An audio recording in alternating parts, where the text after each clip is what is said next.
कक्षा पंचम पाठ 13 गुणा और भाग के तरीके। प्यारे बच्चों, गणित में चार संक्रियाएं होती हैं जिनको मैथमेटिकल ऑपरेशंस कहते हैं।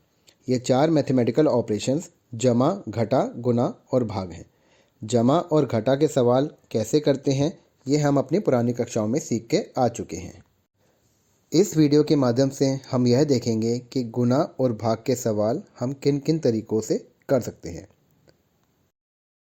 राजा जयन के खजांची का नाम मणिरत्नम है। उसका काम राजा के लिए काम करने वाले लोगों की तनख्वाह का हिसाब रखना है।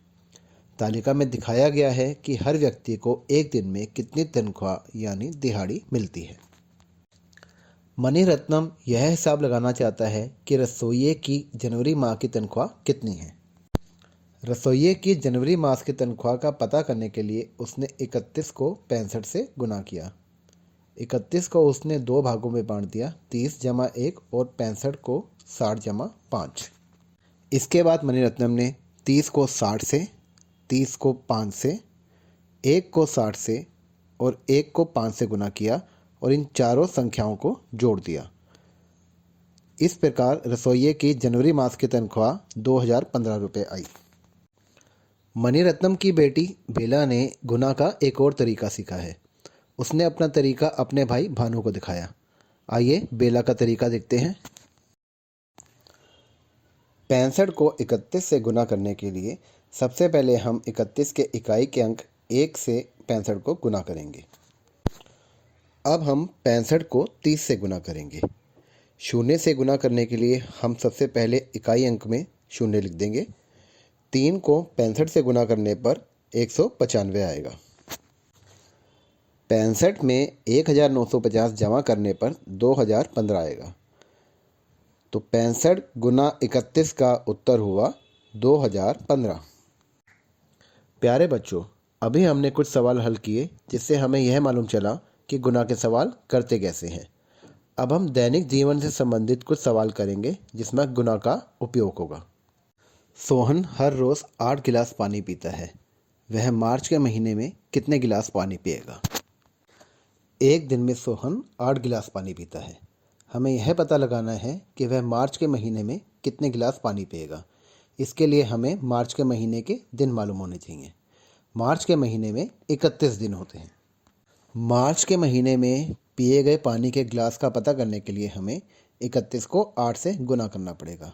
31 को 8 से गुना करके 248 आएगा।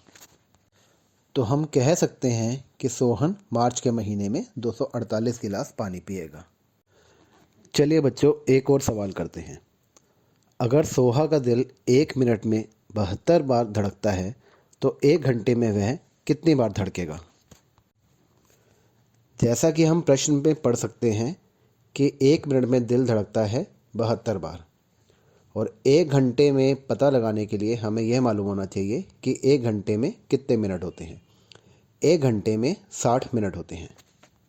यह जानने के लिए कि 1 घंटे में दिल कितनी बार धड़केगा, हमें 72 को 60 से गुना करना होगा।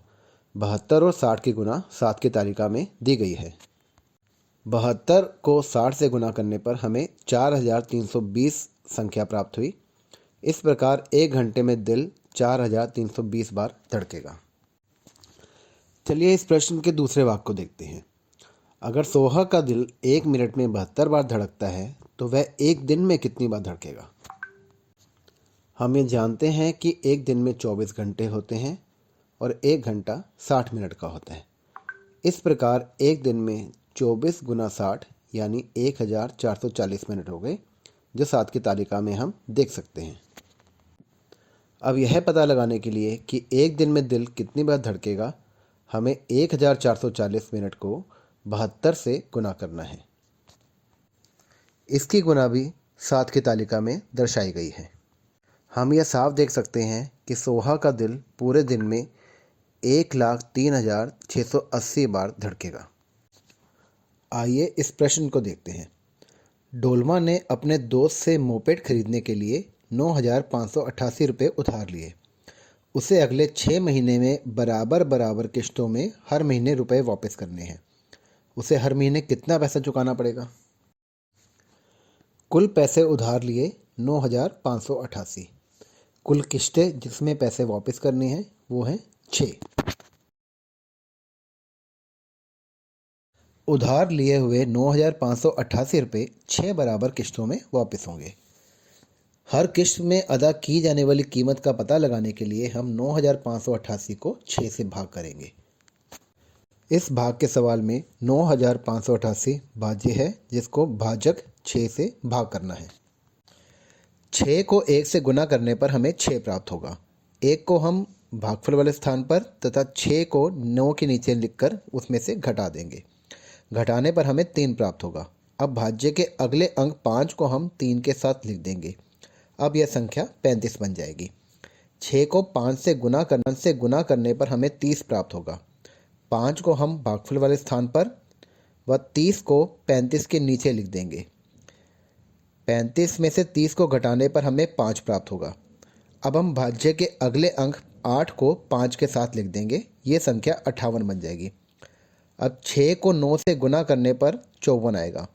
9 को हम भागफल वाले स्थान पर व 54 को 58 के नीचे लिखकर घटा देंगे। घटाने पर 4 आएगा।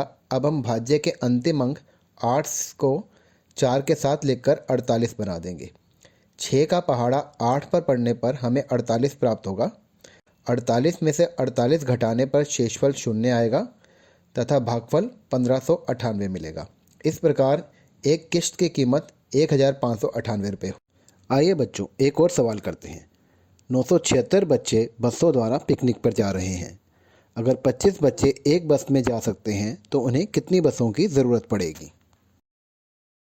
पिकनिक जाने वाले बच्चों की संख्या 976 है। एक बस में अधिकतम 25 बच्चे बैठ सकते हैं।